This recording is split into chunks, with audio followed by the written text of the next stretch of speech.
Finally guys मेरा DSSB का paper successfully conduct हो गया और पेपर काफ़ी आसान आया था। मेरा एग्ज़ाम 9 तारीख को था और जो कि पेपर के बारे में अगर मैं बात करूं तो सभी लोग जैसे कि जो पहला शिफ्ट जो 3 तारीख को जो पेपर था उसमें कह रहे थे लोग कि थोड़ा सा मॉडरेट भी देखने को मिला। पर अकॉर्डिंग टू मी मुझे लगता है कि सिर्फ इंग्लिश थोड़ी सी मॉडरेट थी, वो भी कॉम्प्रिहेंशन में। बाकी पेपर ओवरऑल ईजी था। और अभी कट ऑफ की बात तो हम नहीं कर सकते क्योंकि अभी काफ़ी शिफ्ट रह रहे हैं और उसके बाद अभी मल्टीपल मतलब शिफ्ट्स हैं और पता नहीं अब आने वाले दिनों में पेपर कैसा टर्न हो जाए, तो कुछ कह नहीं सकते। बट मैं अपनी शिफ्ट का और जो कि मेरा फोर्थ लास्ट जो शिफ्ट होती है 4:30 से लेकर 6:30 तक, उसका मैं आपको रिव्यू दूंगा यहाँ पर और हर सेक्शन के बारे में आपको बता दूं कि इसमें ये आया था। पूरा मतलब डिटेल में तो नहीं बताना होता पर थोड़ा टॉपिक बता देता हूँ। और जिन बच्चों का भी अब आने वाले शिफ्ट में एग्जाम है तो अब उन चीज़ों का थोड़ा सा ध्यान रखें। बाकी आप अच्छे से अपना पढ़ते रहिए। पेपर का कभी भी कुछ नहीं पता होता, स्टार्टिंग दिनों में आसान आता है, बाद में हार्ड हो जाता है। तो चलिए मैं बता देता हूँ। सबसे पहले मैं अगर इंग्लिश की बात करूँ तो आप इंग्लिश के 60 क्वेश्चन थे, सेक्शन वाइज था पेपर 20-20-20। तो सबसे ज्यादा मुझे लगता है कि 15 क्वेश्चन प्रेपोजिशन थे, ऑन, इन, एट, इस तरह के क्वेश्चन थे, कहां पर क्या आता है। और मैं मानता हूं कि जैसे 15 क्वेश्चन थे तो कम से कम 11-12 क्वेश्चन तो बहुत आसान थे, पर 3-4 क्वेश्चनों में सोचना पड़ रहा था कि इसमें क्या आएगा। तो थोड़ा सा प्रिपोजिशन के चैप्टर को अच्छे से रिवाइज कर लीजिएगा। आर्टिकल्स ए एन द, इसको अच्छे से घोट की पी लीजिए। मतलब अगर आपने ये दो टॉपिक कर लिए इंग्लिश में, प्रिपोजिशन और आपका आर्टिकल, तो आपके 25 से 30 क्वेश्चन, मतलब 25 से 30 क्वेश्चन बन जाएंगे।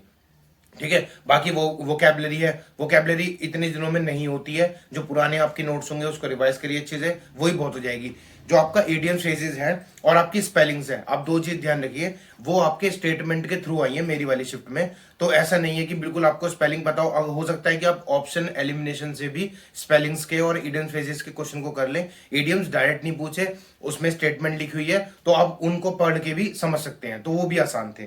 ठीक है। उसके बाद मेरे जो शिफ्ट थी उसमें कॉम्प्रिहेंशन आए थे दो तरीके से। एक बहुत सिंपल था, एक नोवेल वगैरह के बारे में बता रखा था, और एक दूसरा था जो थोड़ा सा कॉम्प्लिकेट था। तो आप अगर उसको ढंग से टाइम देंगे तो वो भी आपके हो जाएंगे। थोड़ा समझने वाली बात है तो कोई भी जल्दबाजी मत दिखाइएगा कि इसमें इतने सारे सेक्शन है, टाइम खत्म हो जाएगा। मैंने इंग्लिश को 1 घंटा 10 मिनट दिया और बहुत तसल्ली के साथ किया है। तो आप भी कोशिश करिएगा कि तसल्ली के साथ करें इंग्लिश को, और टाइम आपके पास बहुत एम्पल है, कोई दिक्कत वाली बात नहीं है, आराम से पेपर हो जाएगा। ठीक है। ये इंग्लिश की बात हो गई। अब मैं आपको रीजनिंग के बारे में बता देता हूँ। देखिए, रीजनिंग में जो फिगर के जो इमेजेस के क्वेश्चंस होते हैं वो बहुत आसान थे। अगर फिगर में एक ऑड इवन आउट होते हैं उसमें इतना आसान था कि 4 एरो बन रहे हैं तो एक फिगर में 3 ही एरो है। इस तरह के आसान क्वेश्चन देखने को मिले फिगर्स में, तो वो आप इजिली कर लोगे। उनकी प्रैक्टिस की भी जरूरत नहीं है, वहां देखोगे, थोड़ा सोचोगे और क्वेश्चन हो जाएगा। उसके बाद आपका जो पैटर्न्स वाले क्वेश्चन होते हैं, पैटर्न में दो क्वेश्चन थे। मतलब तो जो न्यूमेरिक वाले होते हैं कि इनको मतलब 3 जो दिए होते हैं कॉमा करके कि इनको इनको मिला के कैसे पैटर्न बनेगा, तो वो भी आसान है। आप या तो सबसे प्लस करके देखें या फिर पहले दो को प्लस करके इंटू 3 करके इंटू 2 करके देखें, वो आपके आराम से हो जाएंगे। एसएससी वाला पैटर्न बिल्कुल भी नहीं है, बहुत आसान पैटर्न है DSSB का। उसके बाद एक सीरीज आई थी मेरी न्यूमेरिक वाली जिसमें सिंबल्स वगैरह सब मिक्स होते हैं और वो फॉलोड और इमीडिएटली प्रिसीडेड वाले पूछे होते हैं, तो आप उसको देख के जाइएगा क्योंकि कई बार बच्चे फॉलोड और प्रिसीडेड में थोड़े कंफ्यूज हो जाते हैं, तो वो आगे पीछे कर देते हैं तो वो नहीं मिल पाता है। ये पेपर में मेरे से भी थोड़ा कंफ्यूज हो गया था, पर थोड़ा सा दोबारा पढ़ने के बाद चीजें ठीक हो गई। उसके बाद आपका 2 सिटी अरेंजमेंट के क्वेश्चन है। सिटी अरेंजमेंट बहुत आसान है और एक क्वेश्चन मतलब जैसे कि 2 ही क्वेश्चन थे उसमें, ऐसा नहीं था बहुत बड़ा पैसेज हो और उसके बाद काफी सारे क्वेश्चन हो, तो सिंपल था। दो सिटी अरेंजमेंट थे, उनके 2 ही क्वेश्चन थे। ये आपकी रीजनिंग की बात हो गई। मैं जीके के बारे में बात करता हूँ। तो देखिए, जीके में ना आप पॉलिटिकल साइंस उठाइए और उसको बिल्कुल घोट के पी जाइए। उसमें कोई भी ना अंदर से क्वेश्चन नहीं है। आप अगर आर्टिकल्स बहुत अच्छे से पढ़ लेंगे, अगर आप आर्टिकल्स आपने पढ़ लिए तो ये समझ लिया आप पॉलिटिकल सारे क्वेश्चन कर जाओगे।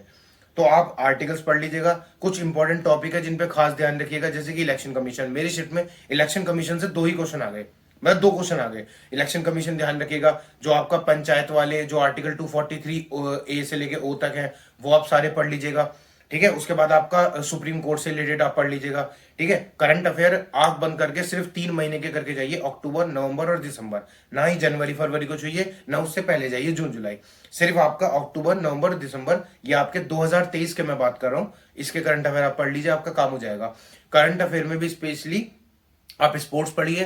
स्पोर्ट्स के अंदर भी आप केवल मेडल टैली, ये नहीं कि वो वाला गेम कब हुआ था, ऐसा कुछ नहीं। केवल मेडल मेडल टैलीज आपके पढ़ लीजिए, वो भी जो आपका मतलब गोल्ड वाले होते हैं ज्यादातर, उनका देख लीजिए। उसके बाद आप साइंस जो होती है बहुत बेसिक है।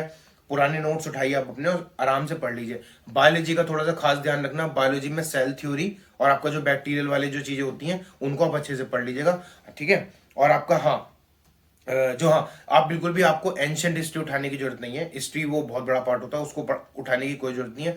30 क्वेश्चन है, अब आंख बंद करके 20 से 22 क्वेश्चन लगा के आएंगे, ठीक है। और कुछ मैं तो मतलब काफी करके आया हूँ पेपर में, ऐसे अटेम्प्ट तो मैं मतलब लगभग 110 से मेरा ज्यादा ही अटेम्प्ट, क्योंकि ऐसा लग रहा था कि ये क्वेश्चन भी पढ़ा हुआ है, ये क्वेश्चन भी पढ़ा हुआ है, तो पेपर मेरा ऑलमोस्ट मैं मानता हूँ कि मेरा आसान ही था। तो ये हो गई 9 तारीख के पेपर के रिव्यू की बात। अब अगर आपको कोई भी और प्रॉब्लम हो एग्जाम से रिलेटेड तो जो है आप मुझसे कमेंट में पूछ सकते हैं। और बाकी जैसे ही हमारे पेपर कंप्लीट हो जाएंगे तो हम डिस्क्रिप्टिव की तैयारी जिस तरह से आपको करनी होगी या कुछ जो रिसोर्सेज होंगे मैं आपको प्रोवाइड कर सकता हूं तो मैं आपको कर दूंगा। बाकी जो है आप इस तरीके से ही कमेंट करते रहिए, और जो है कोई भी प्रॉब्लम हो तो कमेंट करिए। आप इंस्टाग्राम पे मुझसे डायरेक्टली कनेक्ट हो सकते हैं, मेरी आईडी आपको दिख रही होगी। देन उसके बाद आप टेलीग्राम ग्रुप पर जाइए, वहां पर जो भी नोट्स होते हैं मैं उसको शेयर करता हूं। अभी हाल ही में मैंने 120 रूल्स जो इंग्लिश की उसकी पीडीएफ अपलोड की है, तो आप वहां से ही पढ़ सकते हैं। तो तब तक के लिए गाइस चैनल को सब्सक्राइब करिए और अपना ध्यान रखिए। Bye guys, take care.